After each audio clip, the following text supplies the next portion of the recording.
My name is Average Joe, and I'm a proud geek with expertise in movies, superheroes, and animation. My name is Beef Pork Ribs. I'm a fine repository of esoteric knowledge, which I suppose most people would qualify as geeky.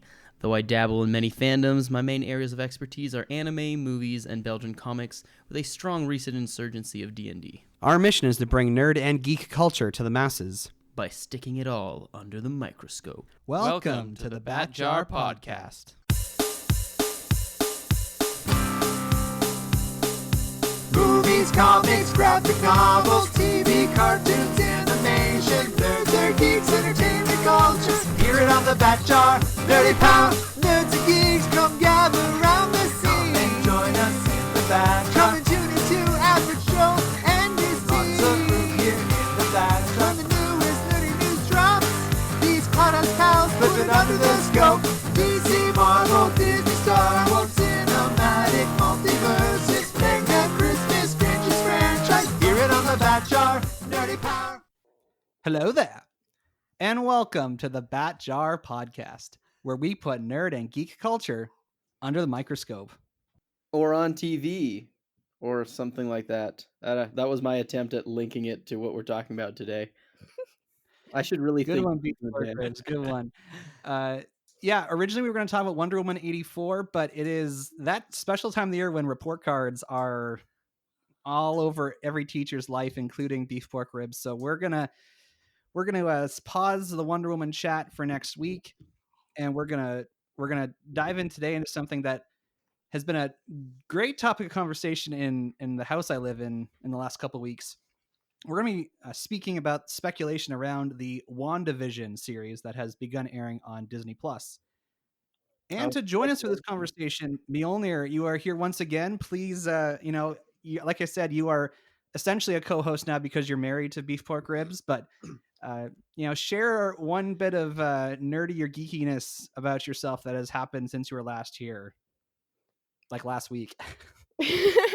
Yeah, sorry, you're probably gonna get sick of me soon. But it's been nice to be able to come hang out because I haven't worked Sundays lately, so that's been cool. What have we been doing? Yeah.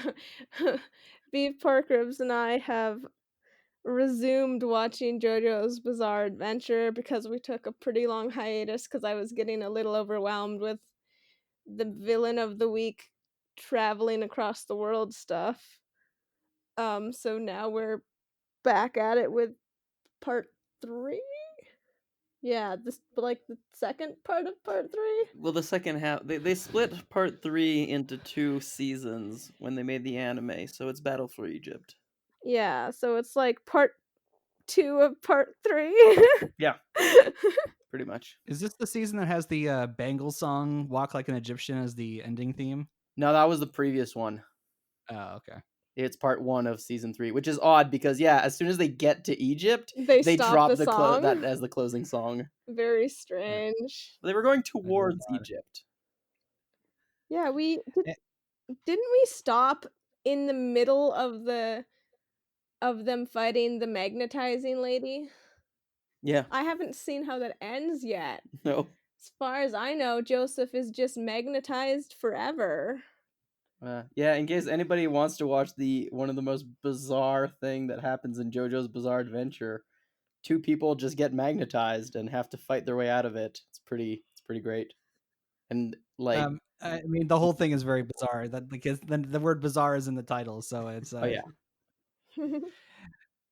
And joining us today for the first time as a special guest, we've now completed a collection here of sorts. Like, people know I like Funko Pops. I'm a collector of Funko Pops. So in my mind, I've completed a set today because my final housemate, who has yet to have appeared on the show, is here today. He will probably sound familiar to some of you because his brother has been on the show before. Professor F is not back with us today, but his brother, Filitron, is with us today for the first time. Thank you. Good to be here. So, Filitron, like we were joking beforehand as you were introducing yourself to BPR and Mjolnir that they thought you were Professor F. And I got to say, I think I met you both around the same time and didn't know either of you super well. And you definitely look like you're related, but you look like different people. but when you're only having the voice to refer to, there is a similarity. So what's that like? It's weird sometimes, for sure. I catch myself. It doesn't happen as much anymore, I find, but there have been a few times where I've caught myself and like, I'm not me. I'm Luke. Wait, no, Luke. Yeah, yeah. It's a strange kind of experience. So Filitron, we always ask our new guests a couple questions so that our audience can get to know them. Mhm. First one being, what kind of nerd or geek are you? I'm definitely more of a nerd. I've always been interested in space. Luke and I share that as well in common. When we were kids, we used to spend a lot of our time drawing, and one of our go-to things was space stations. But since then, we've always been interested in space. We'd read science, or was that a magazine? Did you ever see that magazine when you were a kid? Scientific America or Yeah, something like that. Like, I can't remember what it was called. Anyways, and there was like a teenage version, so we would get those magazines and read them. And sci-fi has always been kind of at the top of our list in terms of movie genres. Yeah, But also gadgets. That's my big thing. oh And I yeah, think you that's why love gadgets. yeah, that's why I settled on the name Filitron. I felt like of all the nicknames that have kind of been out there and that I've had associated with me, I think it's the most fitting because it doesn't take long to get to know, when you get to know me, to realize that I love my gadgets. So you're not a transformer. Let's just get that out of the way. Yeah, definitely not a transformer. Very good. But Now, we what have kind of the, nerd or geek do you want to be? I think I'm very comfortable with who I am. No, and you know what? Just a You're not the nerd. first person to answer that way. But you know, a lot of people will often at least say like, "Oh, if I had more time, I'd like to like invest more in this or learn more about that." But it sounds like you're content with like the amount of stuff you consume and how you spend your time in nerdy things. Yeah, I think partly it just again goes like we were talking before.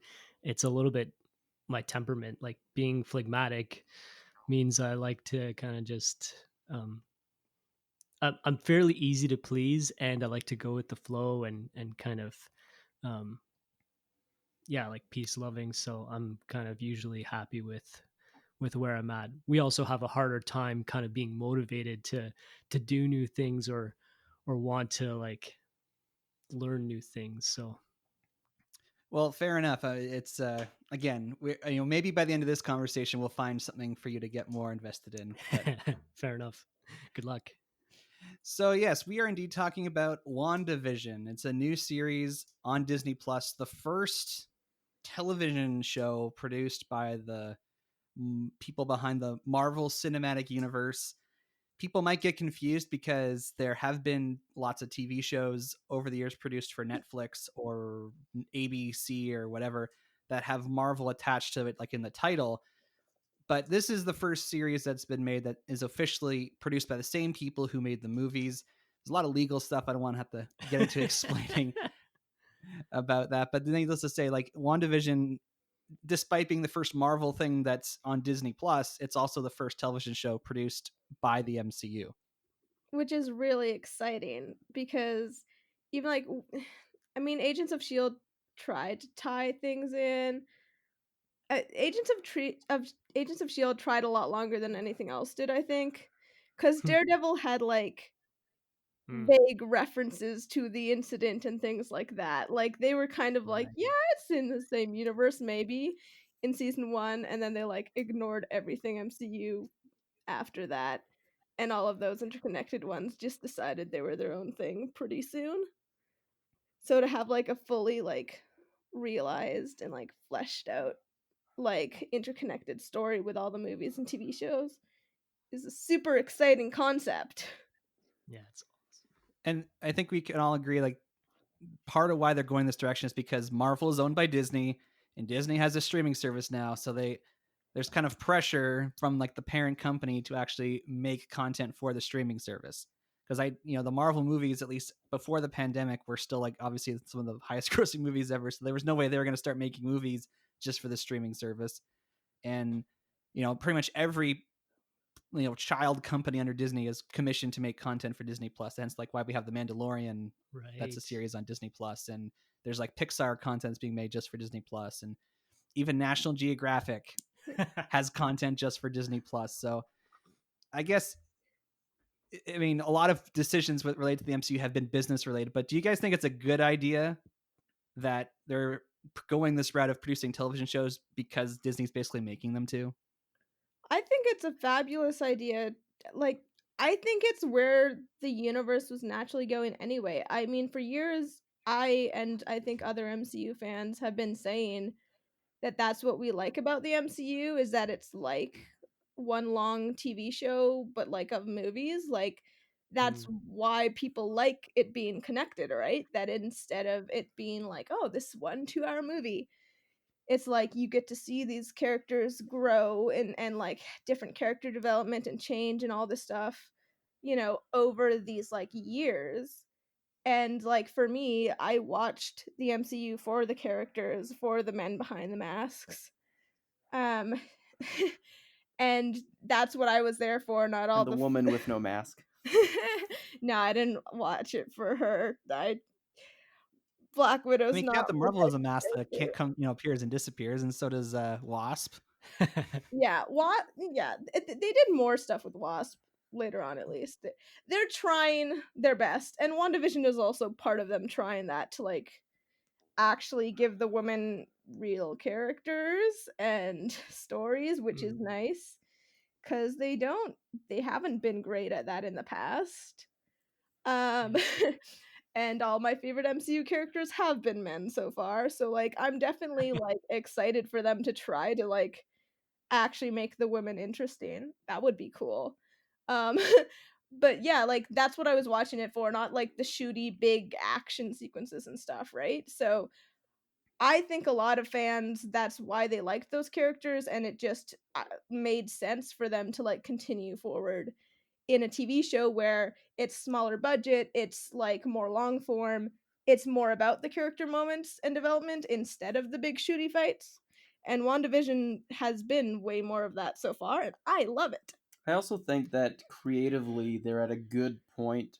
And I don't know if this was entirely on purpose or they just kind of leaned into it, but because, the upcoming Spider-Man movie is going to be exploring multiverse, and that's kind of given where they're at in the Marvel Cinematic Universe, they kind of have to go there if they want to keep using certain characters. And also, again, kind of business decision, but also them getting the rights to the Fox Marvel characters does mean that they can kind of now have a more cohesive storyline and coherent stories going on. I will say though, it is a little bit.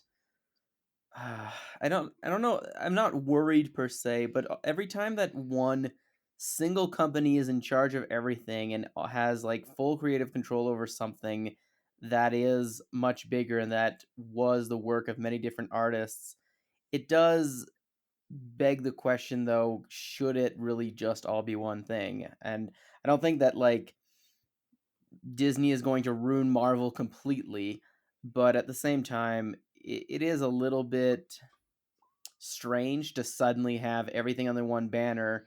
And yes, it's very good for like multiverse or big event things, but it does mean that a lot of people are losing kind of creative control of certain characters and certain original things that could work slightly differently.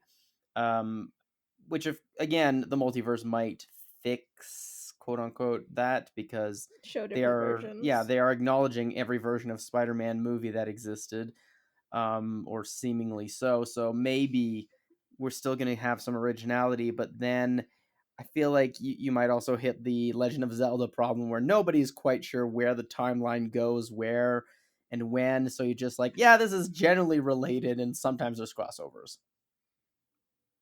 The flip side is it's an interesting point about like whether it's better to have one or many creative voices or like one overarching kind of authority kind of guiding those creative forces, because the flip side is you look at what's happened with some of those characters and the involvement of Sony, and Ugh. there's been, yeah, I know, Joseph, this is a sore point for you. So in some ways, having a company like Disney, if they can, I think the key is, can they handle it the right way? If they can give enough freedom to the creative voices while kind of keeping them, in a similar kind of feel. And that's what I love about WandaVision, is that it has the MCU movie feel. So I feel like it's raised the bar for some of these TV shows, because you could see it right away from the production like quality. It's like, it's slick, it's high quality, it's well put together. It feels like a Marvel movie.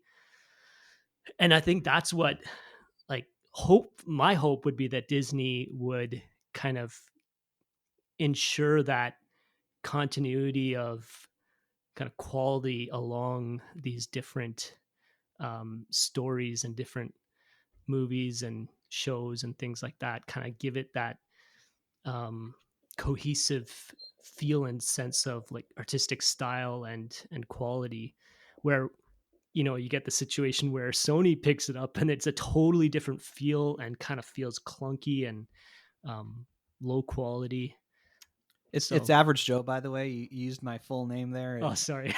You're new, so you're forgiven, but just keep that in Average mind. Joe, yes, sorry. I think, though, the problem with that is you also get, even with using different, and this has happened in the MCU, it's a lot harder to try to bring in different people, like, not just when you're trying to have one cohesive universe, that's fine, but they do seem to be going kind of exactly like you were saying. Like, I don't know if I necessarily see it as a full positive that WandaVision felt a lot like an MCU movie, because it shouldn't completely feel like that. Especially in the sense that, like, the kind of the humor is very similar across the board, and the plot lines are very similar across the board, and that is something that is happening more. It didn't used to, when Marvel wasn't as big onto its multiverse, or into, like, trying to make everything work together, but they have kind of been leaning that way, and that does make it, could, cause problems, and I think kind of stifle some of the creativity and some of the differences, which I think could be negative, because they are very different superheroes who kind of are supposed to have very different feel in what they do and how it appears, and that has been kind of getting uniformized. I don't know. Uniformity? Yeah, they're starting to have not just coherence, but a lot of uniformity. And coherence is good, and cohesion, being able to relate the things together, I'm okay with. But uniformity can get stale. And I mean, It can get I tiring. know Mjolnir and probably other people totally disagree with me, but I am kind of finding that the MCU is getting more and more of the same thing, and I'm getting less and less interested in it as a result. And, like, it's not entirely a bad thing, and for the time being, I do think that the pros outweigh the con. That, generally speaking, it is still better than the alternative, but, like, even just things like what happened with the first Ant-Man, and I was really, really jazzed that, we were going to see something different from the regular MCU, because of the director, and then, well, that fell through because they wanted to make it more like other MCU movies. I know that's not, like, the only reason, and that's not a very strict, it is a generalization of what happened, but it does feel like there was an aspect of that. Oh boy, I opened a can of worms I wasn't expecting here. I really like Edgar Wright. What can I say? So people who don't know, Edgar Wright's a filmmaker who did like Shaun of the Dead and Hot Fuzz and Baby other Driver. movies that I can't think of right now. But he was originally attached to direct Ant-Man, and a lot of what is in the Ant-Man movie comes from his ideas, his even like some of the storyboards and he had a falling out with Marvel, and they brought in someone else to direct. So that's what Beef Pork Ribs is referring to. But he was attached from the very beginning, like, to do Ant-Man. Like, back when like Iron Man and Hulk and stuff were like really like they're very, very separate vibes. Like, is it, I don't remember which one it is. It's either Hulk or Incredible Hulk. Whichever one of those is technically in MCU continuity. Incredible Hulk. Yeah, it's technically in MCU continuity. That's the one MCU movie I've never seen. I'll get around to it eventually one day, maybe. But It from was partially filmed in my hometown. You should watch it. Oh, Edward Norton. but from the clips I've seen and what I've heard and stuff, like it was a very different vibes, and like that's what they were going for at the time. So at that point it made sense to have him as a director and for him to also do a different vibe, and because he has such a strong style, and they hadn't thought about how they're going to bring everything together like cohesively yet, so that wasn't an issue. And by the time they finally got around to making the Ant-Man movie, like I understand why people are mad about it. I personally really liked Ant-Man and really liked Ant-Man and the Wasp. Those are two of my favorite MCU movies. But I see why people like would have liked to see the like more crazy out there, unique version or whatever, but I thought they still managed to stand out in their own way, just in a smaller way. And you Well, can speaking see of crazy and unique, we're here to talk about WandaVision. yeah, I don't know. Uh, I'm just saying you can see why they wanted something a little more coherent, because they were going in a different direction at that point. And now, then they got to the point that beef pork ribs made. I can admit they got to a point where things were feeling. I wasn't sick of it. I understand why people thought things were feeling samey. But now with WandaVision and things like that, and with Thor Ragnarok, like yeah. they're trying new things. They are trying to like balance that cohesiveness with different ways of storytelling again. I think they are trying to correct that mistake. So WandaVision was first announced at San Diego Comic-Con in 2019, which was the last in-person Comic-Con to happen, really. And I distinctly remember this. It was I don't know why, but I remember it was the weekend The Lion King 2019 came out, and I was visiting my brother for the weekend.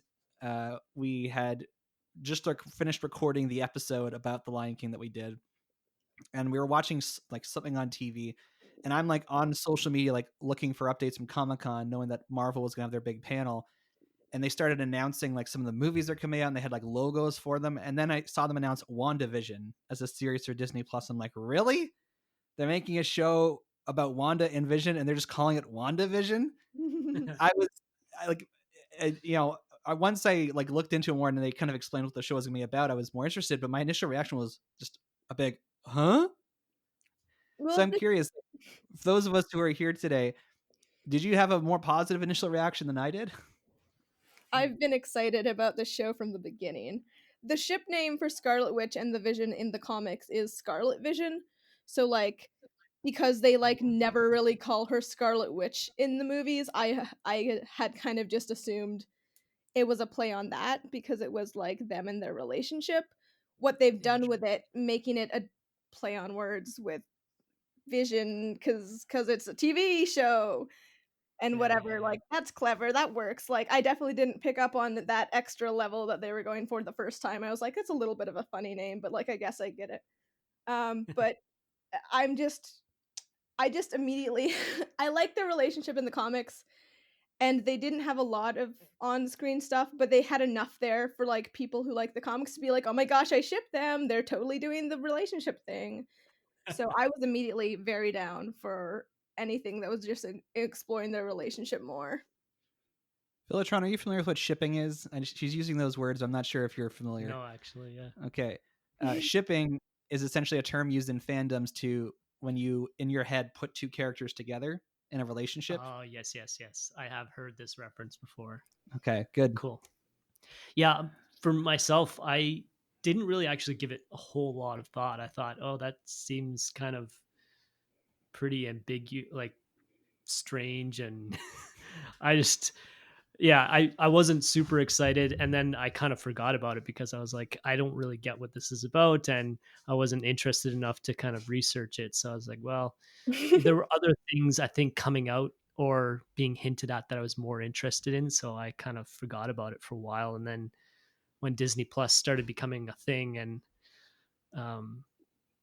yeah, that's kind of when I Yeah, I was much more excited for Falcon and the Winter Soldier, which initially was supposed to come out in November 2020, and then this was supposed to come out, and I think in like February 2021 or something. It was, Okay. but with COVID-19, somehow, I think because Falcon and the Winter Soldier was partially filming in Europe, it had more delays in its filming than WandaVision did, and so it ended up being that we got WandaVision before Falcon and the Winter Well, I Soldier. feel like also WandaVision, by its nature, is kind of like mostly filmed in studios.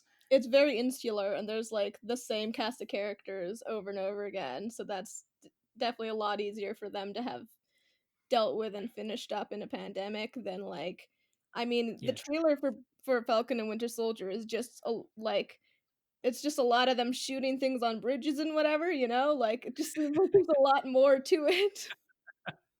Yeah.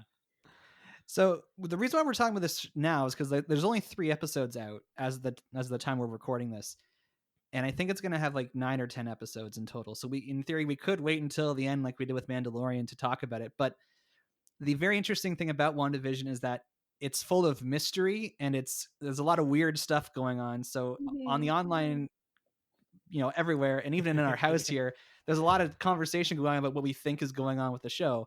And so it was actually Filitron who gave me the idea, said you should do an episode on like, speculation for what we think is going on in WandaVision. And there is a precedent for that on the Batjar, because we did do that for both Infinity War and Endgame. We had a whole episode dedicated to like, okay, what do we think is going to happen? And it's kind of funny to like listen to those now and like realize like what we were right and wrong about. So having said that, like we're gonna go full spoilers for the first 3 episodes of WandaVision, this conversation, and we might spoil things based on like the guesses we make. Accidentally spoiling. Yeah. Also, spoilers for. Spoilers for the comics, because I have things to say and like theories that come from the comics, because I've read quite a few of Avengers comics, especially more recent stuff. They've done a lot of very interesting stuff with Scarlet Witch in the comics, which is they're definitely heavily borrowing from at the very least here. So like I have things to say about that. Definitely, like for sure, like Avengers Disassembled and House of M will probably come up at the very least, and like Young Avengers, maybe some other stuff. Very good. So yeah, this is a show on Disney Plus. Feel free to go and watch it. Like before we say anything, like I think we can all agree it's an enjoyable show thus far. And if you're listening to this in the future, you'll sort of laugh at us as we're. So B4 Cribs, maybe you should get us started. Give us I don't even know if this will actually get released on home video, but give us the Blu-ray case description for what we think WandaVision is. Vision, we are an unusual couple. We don't have a song or even wedding rings. Well, we could rather do that. I do. Do you? I do.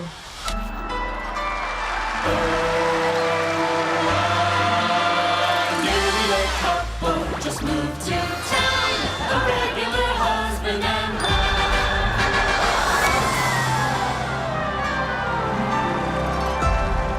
This place, I don't understand what's happening. Look, it's the star of the show. I'm sorry? Wanda. Can you leave me?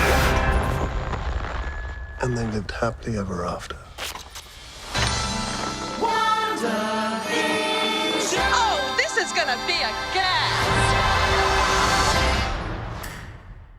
In a world devastated by Thanos and the aftermath of everything else that's been going on. Look, you've seen the MCU movies. You know what's going on.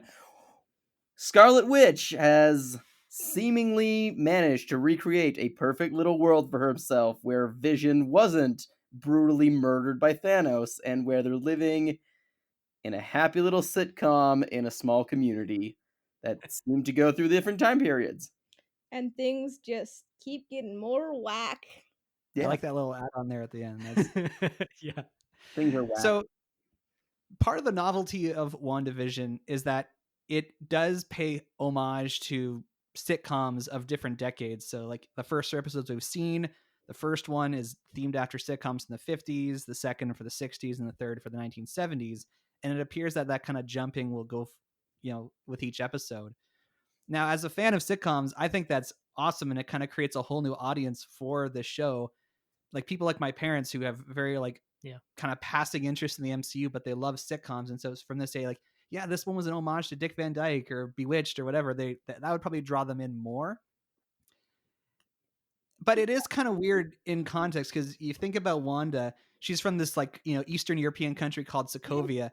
So like one of the popular theories about this show is like, again, this is some kind of fantasy world she's created for herself using her powers. Does it make sense that like somebody from Eastern Europe would have this ability to like create a reality based on American sitcoms? Actually, I'd argue it makes more sense because they'd probably be getting the reruns rather than having gotten it at the time period where it was released. So it's actually more likely that she, rather than other people of the same age from other places in the world, like from the US.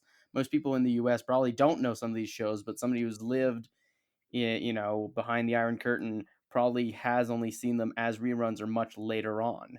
I like to imagine she and Vision used to like have sitcom watching parties where they both tried to learn more about American culture because Vision's a robot who doesn't understand people and she's European.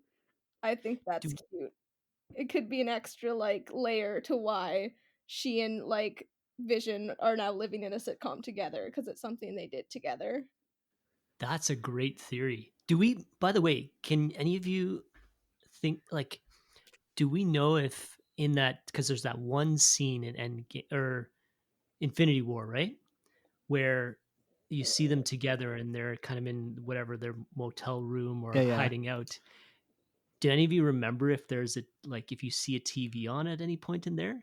Because that would be a really interesting detail if there was a TV on.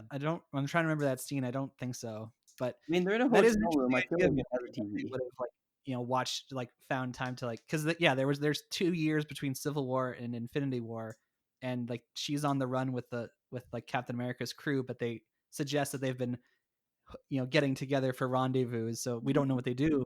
But yes, staying inside and watching TV would be a good thing to do when you're supposed to be on the run from the government. Yeah, it's like COVID-19. Yeah, they were preparing for social life now, right? Because they set up their relationship.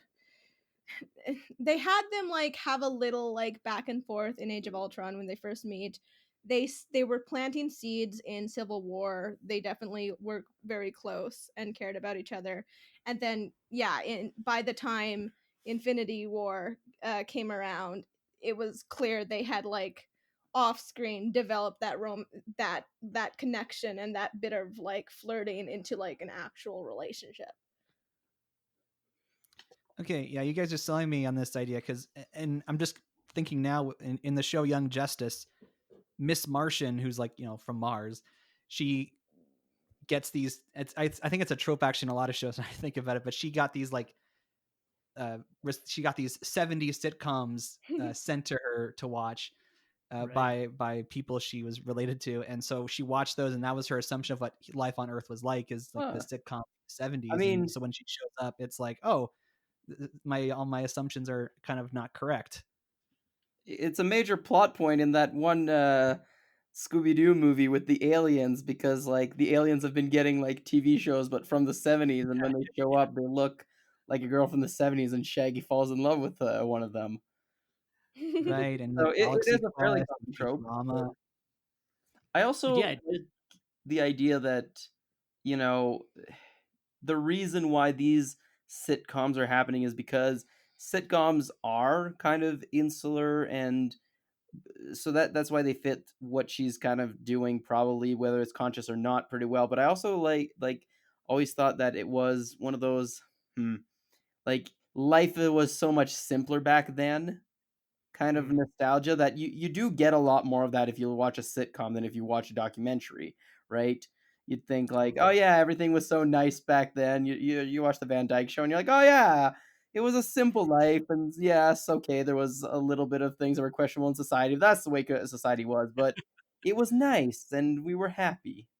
So why do you guys think they keep jumping decade? I mean, I get practically, again, for the audience to experience something different, but is there any logical reason or maybe I'm not even looking for logic, but what do you think the reason is for her to keep shifting the setting to like a different time period? We were My talking. Sorry, you can go first. all I was gonna say is that, and maybe this will, influence some of what we talk about. Like, my mind always goes to this: if this is a construct of her mind, then pretty much everything can, like, you can go back to the principle of it says something about her psychological state or her kind of emotional state. So from that perspective, you might make the argument that she's kind of like jumping because she doesn't want to kind of stay in one place too long, lest things start to, the same way she resets, right? Anytime something gets a little bit too real or the reality starts to bleed through, she just hits reset. So maybe she's just jumping around because she doesn't kind of want things to start to play out too much. She just wants to stay kind of on the surface, keep things, like before Caribs was saying, kind of like in that nice sort of veneer, that sitcoms provide. Yeah, before Caribs and I were talking about this earlier today, I think, right? And we were talking about what we think it is kind of like she's trying she started where she started for a reason. It's this pure innocent time. And yeah, things keep messing up. And so she's trying to find a point in time where they can fit in and things will just work. And she just Yeah. keeps jumping forward every time things start to like get a little iffy, and she's like, okay, well, I guess I was this period of time. Once again, I think this is all subconscious.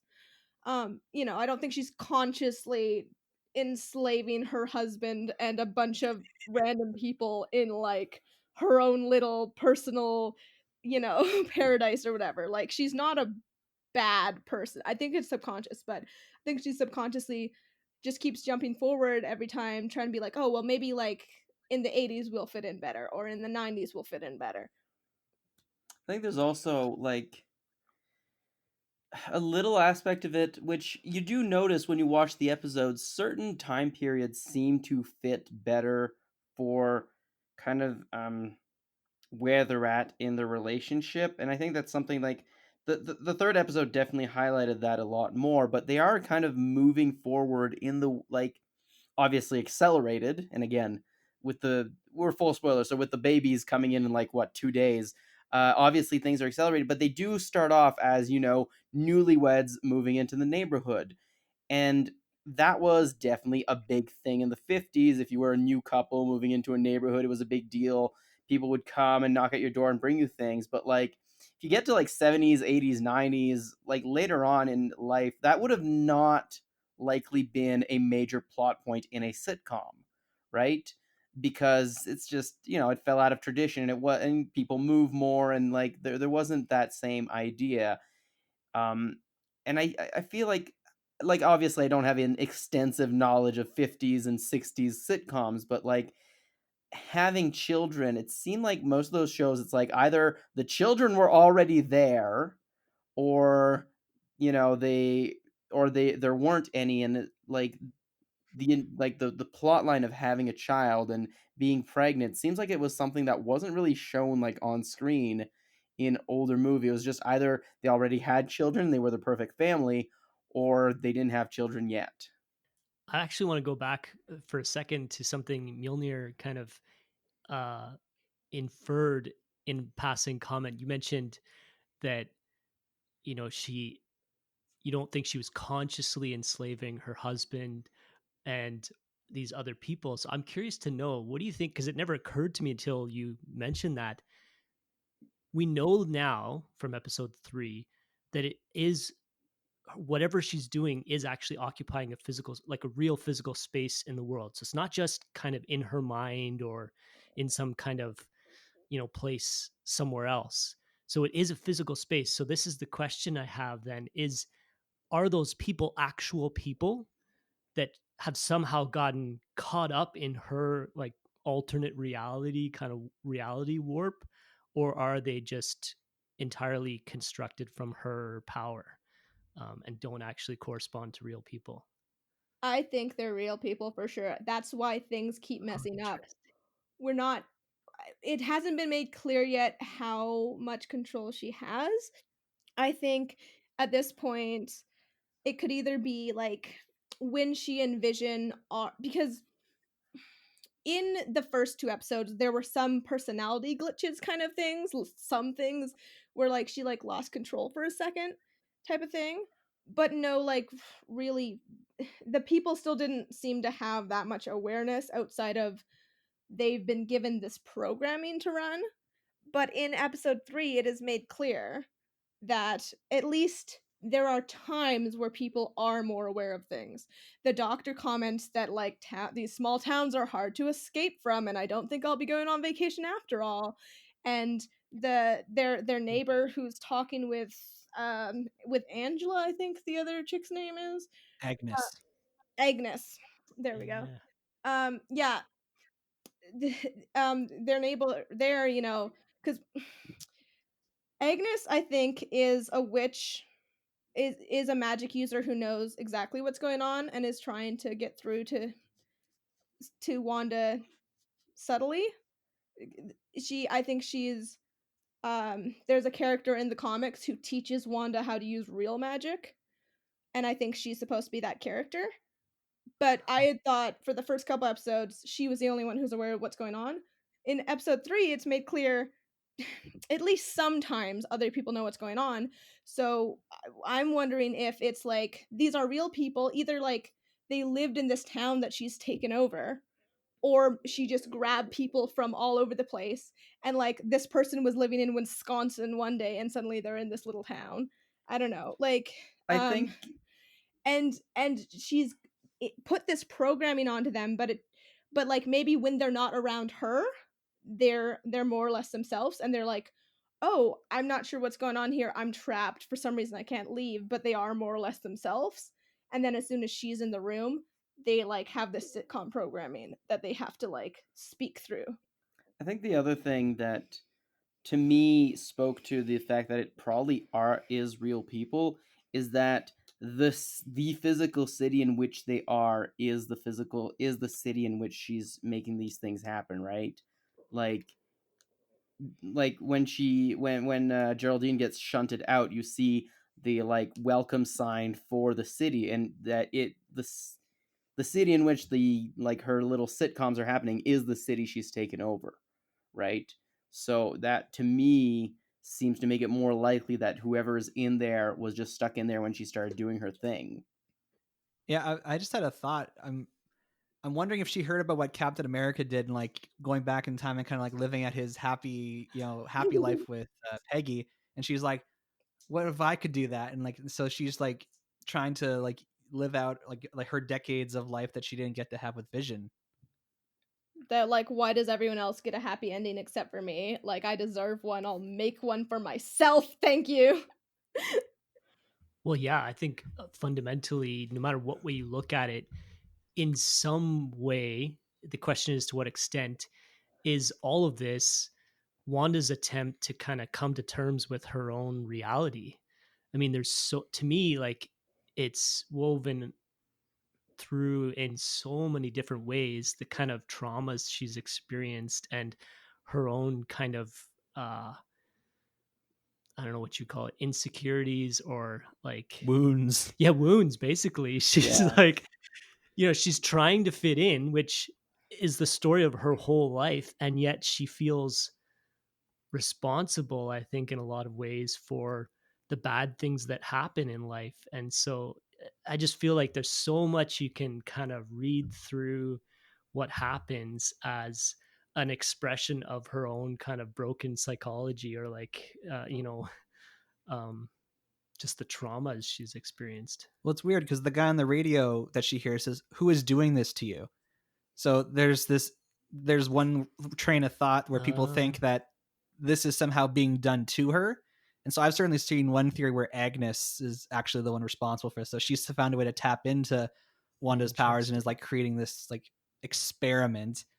But right. Or it's saying that the people on the outside actually don't know what's going on and they're just assuming that something has happened, that someone's doing this to her. Because like, why would a normal person, or sorry, she's not normal, but why would an Avenger, do this to people?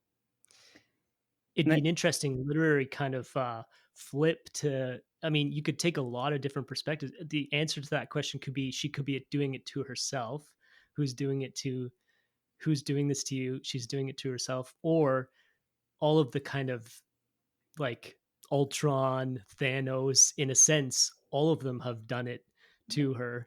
They've kind of put her into this situation where she's so like kind of broken that she just kind of loses it and creates this. So you could, it's an interesting, like you could take that question and come up with a lot of different answers. I think there's two things. One of them is I am really looking forward to hopefully in the next few episodes it's being revealed how long this has been going on, because I like when Mjolnir and I were talking about it, I think it's still unclear whether or not Wanda realizes she is resetting some of the things. Like in the moment she seems to be aware of it, but not necessarily always, and I think that that's possibly part of it.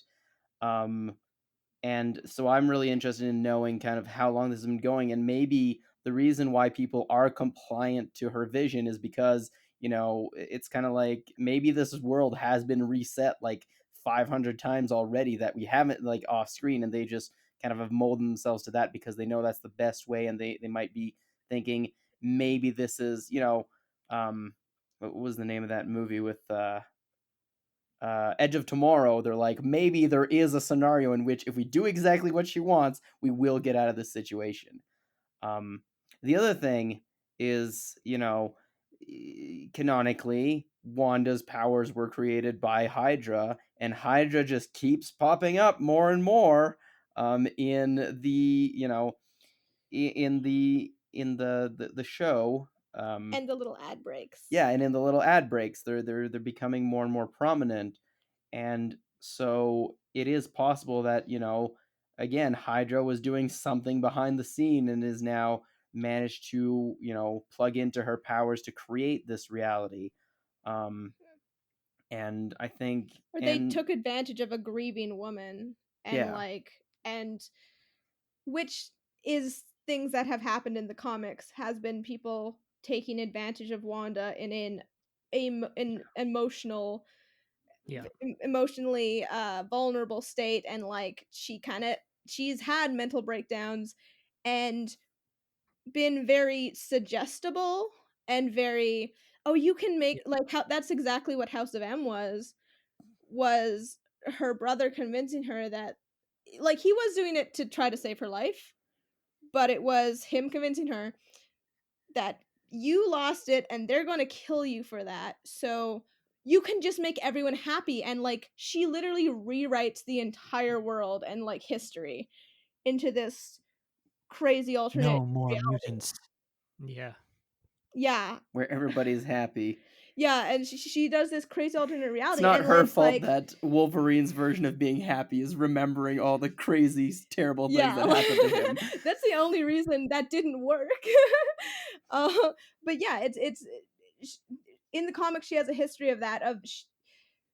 She used early on she had very like lame like hex powers, like I can make it more likely this ladder will fall over or whatever, and then they like powered her up and retconned some stuff and had her learn some real magic but also have some of it be mutant powers. It's very confusing, but at some point they gave her a huge power up, but I guess they're like she's too OP, so they just made her like, oh, we'll just make her crazy then.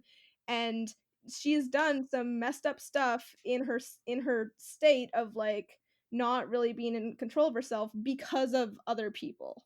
And like she was doing it, but like the catalyst, the thing that started the spark of her flying her off and doing something real bad and insane and rewriting people was someone else. So I think that might be what happened. Hydra did something to her that like triggered trauma, and she just like lashed out and made a bubble town. So let's talk about where this show is going. I think we've kind of established we have a working idea of like what the situation is.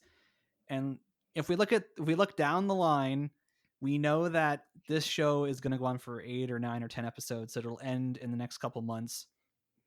we know that the next Marvel Studios movie that's supposed to get a release in theaters is the currently untitled Spider-Man 3, which is scheduled to come out in December.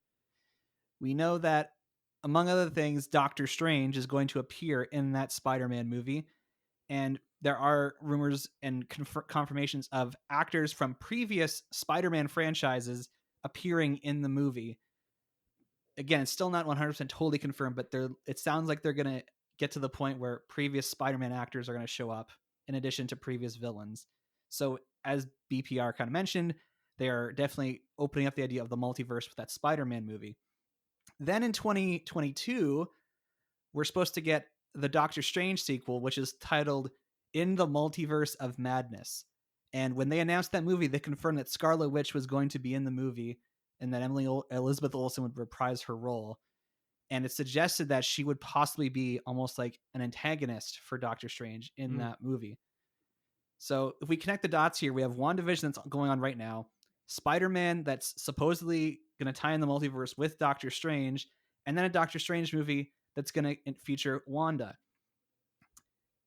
That means that something will happen at the end of WandaVision that will have an impact on the Spider-Man movie to bring Doctor Strange in, and then he's going to have to resolve it in his movie with Wanda there. And BPR, you kind of mentioned like the Fox thing. That is one of the big rumors I hear, is that Wanda's going to have some kind of snap of her own, not a Infinity Stone snap, but like her mental snap that's going to really either break open the multiverse or rewrite the reality of the MCU to include mutants. I have a quick question, actually. Can you remind me what in this universe, in this MCU version of Scarlet Witch, her powers come from an Infinity Stone, right? Yes, yeah. Is it the Mind Stone or is it the Reality Stone that they come from? It's the Mind Stone, because the Reality Stone is the red one that was in space. Kind of Like her powers. Yeah. Yeah, it That's her doesn't make mind. much sense. The Which colors. makes Yeah. true enough. Yeah, you'd think red, the reality, but She has which makes reality her altering relationship- powers. makes her relationship with Vision even more interesting. Like in some ways you could say she's in love with herself, in love with Vision, because Vision is essentially like half the Mind Stone. But anyways, I just wondered if that might give us any clues to kind of what ends up happening given the powers of that we know of the Mind Stone being able to, what it can do. But the interesting thing with like a tie-in with the Fox and mutants is that the tie-in that Scarlet Witch does have, in the comics, is that she and Quicksilver are Magneto's children. And there's a lot of family drama about that. Like a lot of stuff in her character that they obviously just couldn't touch on at all in the MCU because they didn't own mutants at that point, which is why she is also not a mutant. Although you could argue, like, I like the theory that she had like the mutant gene and like them experimenting on her and Pietro is what unlocked their powers, and that's why they were the only survivors, because they were the only ones with the potential to have powers in the first place. It's a way of kind of having them be mutants without them being mutants. Yeah. And also, because otherwise it really doesn't make sense that she got like telekinesis and reality warping powers and Quicksilver got super speed, and they were both experimented on with the Mind Stone, which has nothing to do with either of those things. Yeah. Like, at least if they had like a potential for a specific type of power that got unlocked, it makes more sense than like, oh, the Brain Stone gave you magic and super speed. Okay. I mean, similar thing, I guess, with Captain Marvel is that, her powers come from the Space Stone. Yeah, the Tesseract. But I don't know if you can really connect her powers with the Space Stone powers very much. Like, she doesn't teleport. She's just got like cool blasters for hands, and she can fly. I guess the flying kind of goes with the space thing a little bit, but yeah. So do we think that she's gonna like open the door for mutants, or like I heard one rumor it's like, oh, like the door to like the previous X-Men franchise will open up through the multiverse and they'll bring in some of the actors who've been part of the older X-Men movies? They could bring in the good Quicksilver, the one that people liked from Yeah, the Fox movies. that'll Like, get real bring confusing. in, well, I've But actually heard a rumor that Evan Peters, who like played Quicksilver in the Fox X-Men movies, will show up in WandaVision. Like there was like an article Really? I read where like a Spanish dub actor for WandaVision like said that he was playing like Evan Peters Quicksilver, and I don't know how credible that is. Like maybe the Spanish actor got confused and whatever, but it's funny you say that, Mjolnir. It's like you're saying you'd rather have like the Fox Quicksilver show up than like the Aaron Taylor Johnson one. I'm just saying he actually had personality. Uh and wasn't I mean they did weird things with his character later, but they and I don't I don't know how I don't know if it would actually work, but like I feel like people liked that Quicksilver a lot more than the Quicksilver we got in Age of Ultron. That being said, Quicksilver is a terrible character and everyone hates him, and he's like literally the most selfish ever. And like in the comics, like canonically, he's just like the only person he cares about in the universe is himself and his sister. That is it. He like everyone else can go die in a hole. So like it's not like they have it's it's not necessarily horrible that like he wasn't that likable. It's more like annoying that they didn't really give him a character, like at least have him be like interestingly like a jerk. because we are talking about tie-ins and what might happen, here's an interesting theory though. If that is true and that version of Quicksilver shows up, because whichever way you interpret the idea of her either she remembered or she thought about Pietro when she saw her twins, it is possible that she might just want her brother to be back alive because she's kind of realizing Ultron did kill him, and instead of pulling him because he's dead, she would pull a Quicksilver from another universe, and that's where the starting of like kind of pulling people from different multiverses would work, because it is something that like that is very difficult. Like most of the like I know this is a different series, but like the Crisis series mostly start when like the Flash does something stupid. And so it would make sense for a multiverse event to be started by somebody doing something stupid. And to regain a loved one is a pretty, I guess, Understandable. standard. Well, even not even just understandable. I think it's something that's been done a few times. Then people would be like, "Oh yeah, that makes sense. That's why it happened." I think it's That more opens up likely that sorry, I think it's more likely that Wanda breaks the multiverse than Wanda rewrites the current MCU so that mutants have just always existed. I I don't know. I think I think it's more interesting and opens that thing we were talking about things being a little too samey. Like if you make a big storyline about Wanda breaking the multiverse, that opens up a lot of interesting avenues of exploring different worlds and different storylines and alternate universes and stuff, and like making stuff less samey than just being like, oh, it's like the same universe, but like but now mutants. And our excuse for them never having been mentioned before is because oh, magic retconned it. the idea that uh yeah, she could pull someone from a different universe in order to kind of make them real opens up interesting possibilities, because that means one possibility is that Vision actually is, I always just assumed he's, at least my initial assumption was that he's a kind of projection of her mind. But if she can pull from other universes, then theoretically, this Vision we're seeing could be a real Vision from a different universe where he didn't get killed twice. Mm. So Oh, there's a lot. It would certainly, that kind of interaction with the multiverse where she could pull different characters from different universes would certainly give a lot more opportunities for plot developments. And Yeah, it would. It's interesting because like yeah, Vision's an interesting one because he seems to have independent thought. It's like it's very confusing right now as to whether he's a memory that Yeah.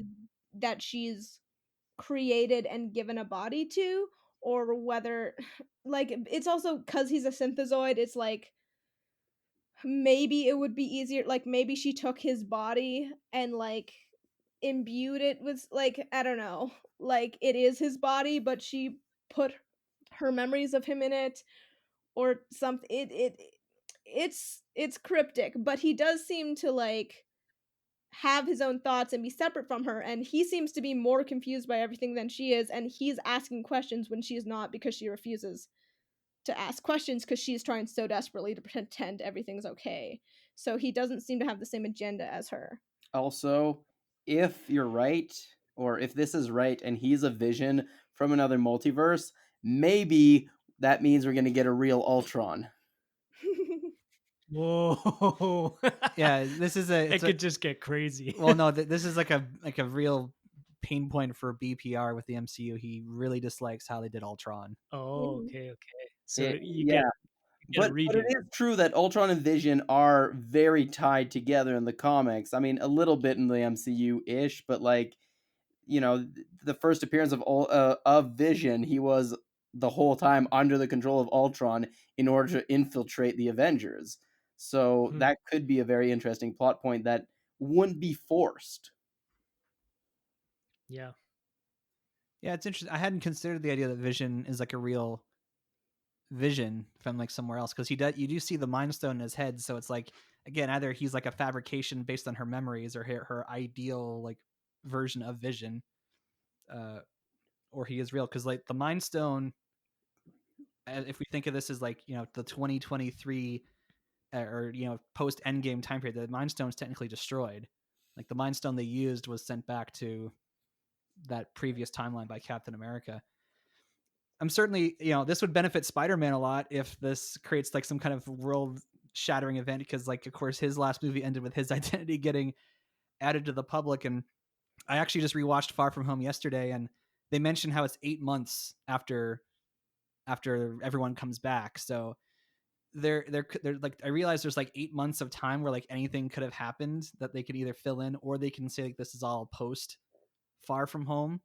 I guess that doesn't really matter. It just sort of informs like however the end of WandaVision will impact the beginning of Spider-Man. Because like if example, like the sky kind of cracks open with links to other multiverse into this, we know that obviously it's either been resolved by the time Far From Home starts, or that it's obviously at some point after that scene, the final scene of Far From Home.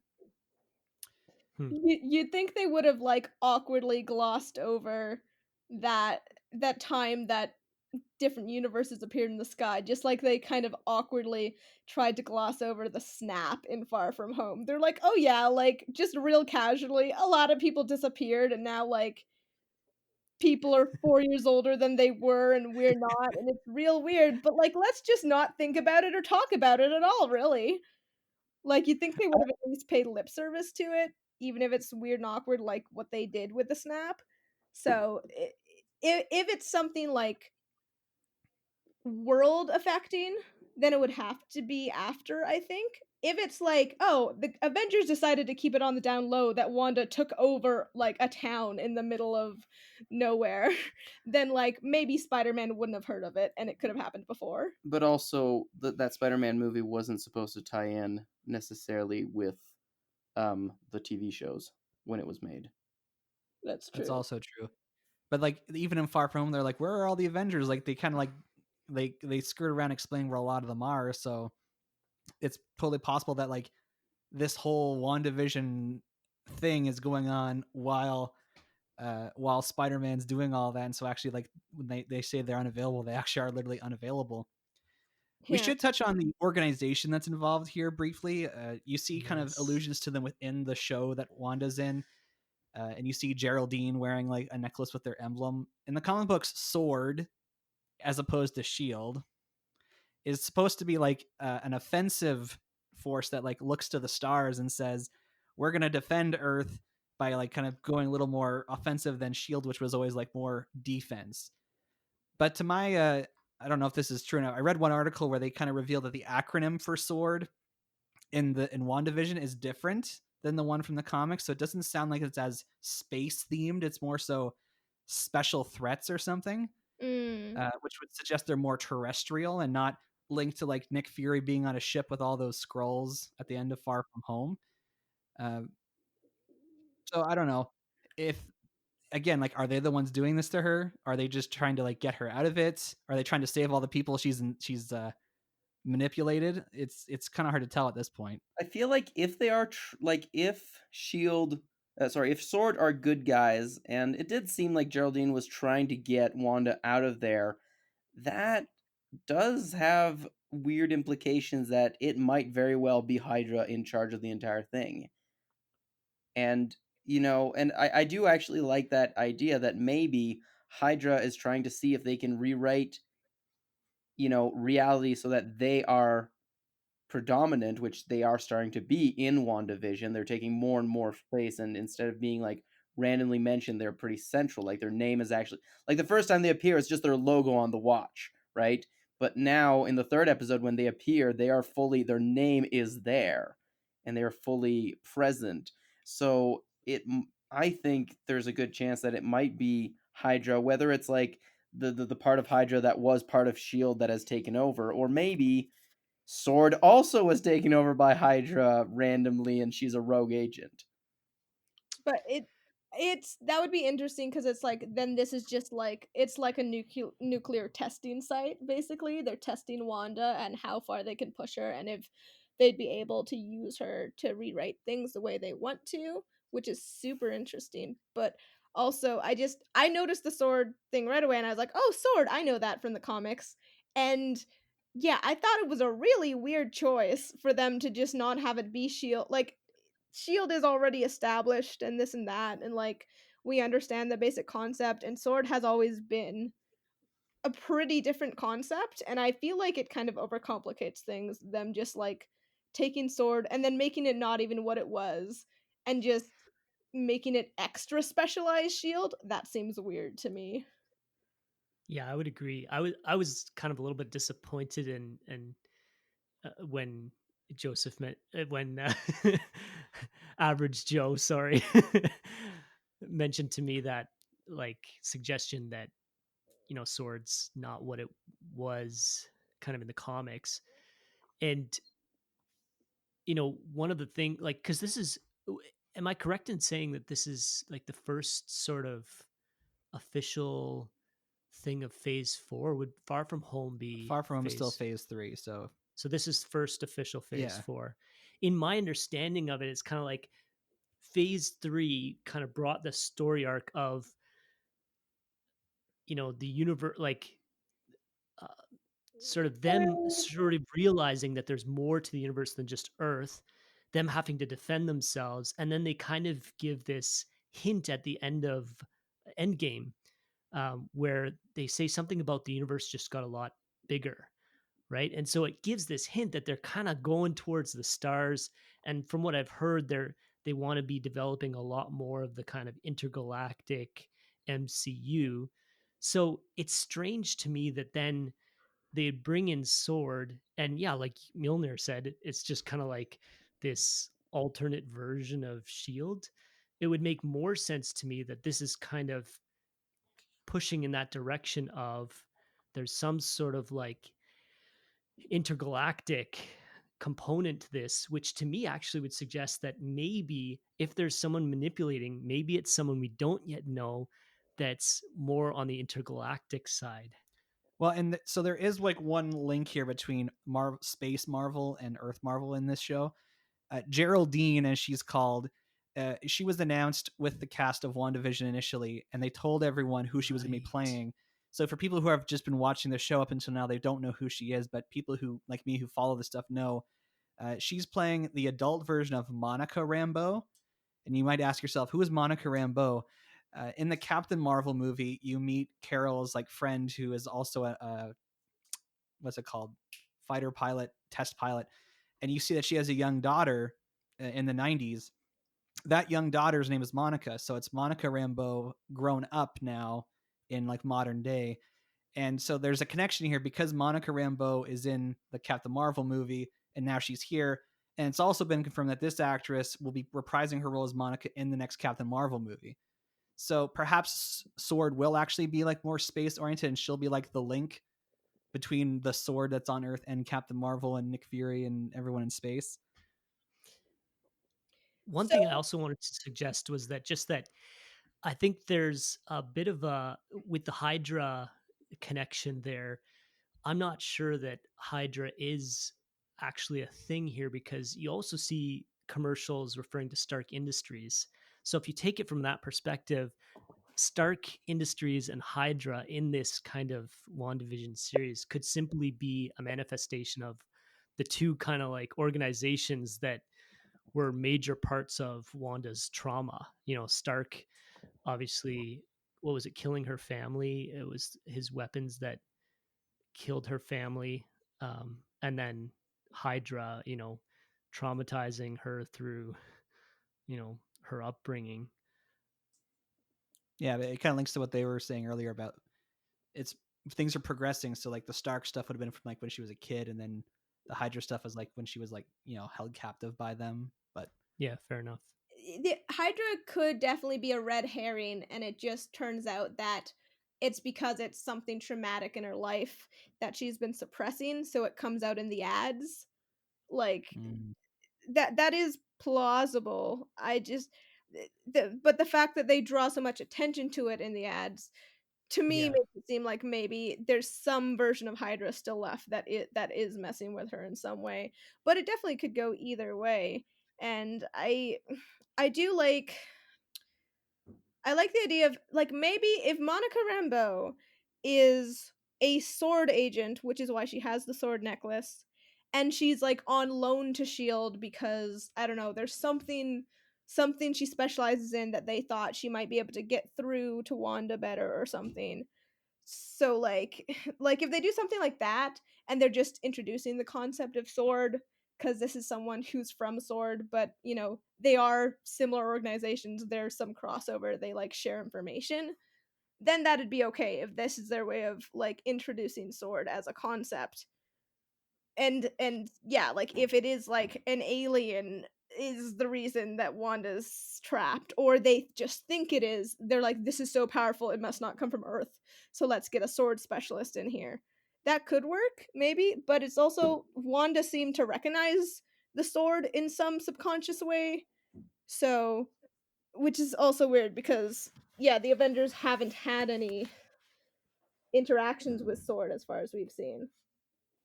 Well, I think she recognizes it, for one, because she saw it before, right? So she sees it on the helicopter. She sees the sword symbol. So she might only be recognizing it on Geraldine because she saw it on the helicopter when she went out and found it in the hedge. But I think we can say that I think it's pretty clear that Sword is the organization. It's not just one Sword agent, because from the very first episode, at the end of the episode, you see that little clip where it kind of zooms out. There's somebody watching a TV, and on the notepad is the first time that the sword symbol comes up. So I think that, to me, suggests that the whole organization, all those trucks that come up, they're sword. But I think an interesting question would be, if it is some sort of intergalactic kind of interference that's having to do with the manipulation, you guys would know more about the kind of like comic story threads. Is there someone who would fit the bill in terms of an intergalactic kind of enemy who's trying to manipulate Wanda in this case? I'm going with a hive mind of some kind, but that's only because I haven't thought of a better explanation for why she was freaked out by a beekeeper. Right, bees. There's got to be some kind of meaning to that. That was so cryptic, and I have no idea. Or it just means that Nicolas Cage is going to be in the next movie as Spider-Noir. It's amazing. Like, we have spent this much time talking about this week, and there's still more we could say. But I think just for the sake of giving our listeners make this a digestible podcast, we can wrap it up here. But this is interesting, and I want to applaud WandaVision as a show. Like, it has become event television. Like, this is the kind of thing, like, people are like, they're invested, they want to like understand the mystery, and so they're coming back every week and continuing the conversation. It's not just like kind of like the sitcoms that it's portraying, where it's just like, just you turn off your brain for 20 minutes and you get the same thing. Like, there is something to this, and it's definitely setting a precedent for these MCU Disney Plus shows. If all the other shows end up being like WandaVision in that they're so full of intrigue and mystery and, you know, stirring up conversations, then we are, you know, and there's a lot of these shows coming. Like they've announced like 8 of them for different characters and stuff. So if you enjoyed this conversation, please enjoy WandaVision, and we'll most likely end up talking about this when it's over, and we'll see how much of this we got right or wrong. Can I just say one thing? No, 2 things really quick. We need to appreciate Wanda's amazing T-Rex arm acting in the 60s, because I thought that was so funny, the way she like always held her hands by her side, like in her armpit, like her elbows in her armpits, in this very like demure like housewife way that was very like dated. I just like the actress has been doing a really good job of changing her acting style from era to era, which is really cool. And also, I'm just really excited to see what they do with Tommy and Billy, because those are like a lot of stuff happens with them in the comics, and then eventually they become their own characters in the Young Avengers. And I just really hope they do something interesting with that, and maybe like use them to introduce the Young Avengers later on in the MCU. Yeah, there's a lot of little nods to the Young Avengers across all these properties, like Kate Bishop, Hawkeye's in the Hawkeye show. Ms. Marvel's getting her own show. They're gonna have Cassie Lang in the next Ant-Man take on a superhero role apparently. So I think you're onto something there, that those twins will have some role as well. If you want to reach the show, you can send us an email at batjarpodcast@gmail.com. or you can tweet us at The Bat Cookie Jar. You can find the Bat Jar Podcast wherever you listen to podcasts, including YouTube, because we got a channel. Share our posts on Facebook, write reviews, give our shows a rating. This will help all people join us inside the Bat Jar, and we appreciate it dearly. Well, next week we're going to be talking about Wonder Woman 84, and if you're in the US listening to this, today is the final day that it's available for free on HBO Max before it gets taken off. So actually, you'll have no choice. By the time you listen to this, it'll already be gone. So if you hadn't seen it yet, I think it's still available for digital rentals. So we want to thank both Mjolnir and Filitron for coming onto the show today. Filitron, since you don't make as frequent appearances as Mjolnir, is there any kind of like word of wisdom or like thing you'd like to plug?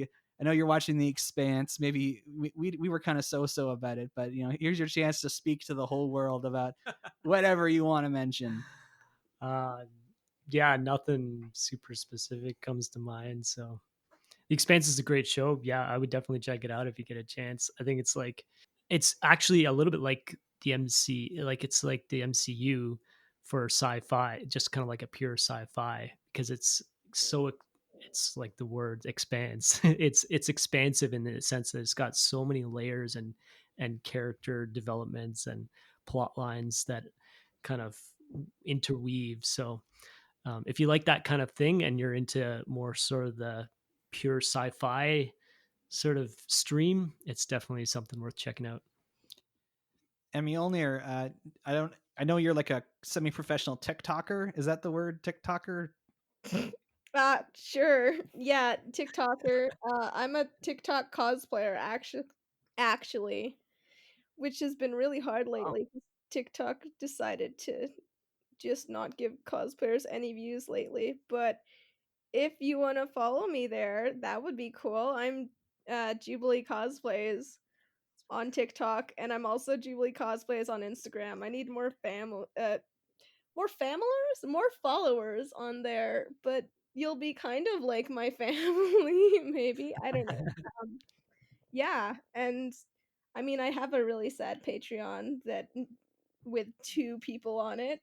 If you're interested in behind the scenes cosplay content, I'm dressed up as a lot of superheroes outside, but like without their costumes, because I can't afford their costumes, and crotchety cartoon old men. That's kind of my vibe. There we go. So come back to the Bad Char podcast next week when we talk about Wonder Woman 1984. I'm Average Joe. I'm Beef Pork Ribs. I'm Mjolnir. I'm Filitron. Catch you on the flip side. Beware the bees. Doodles! It's been a slice.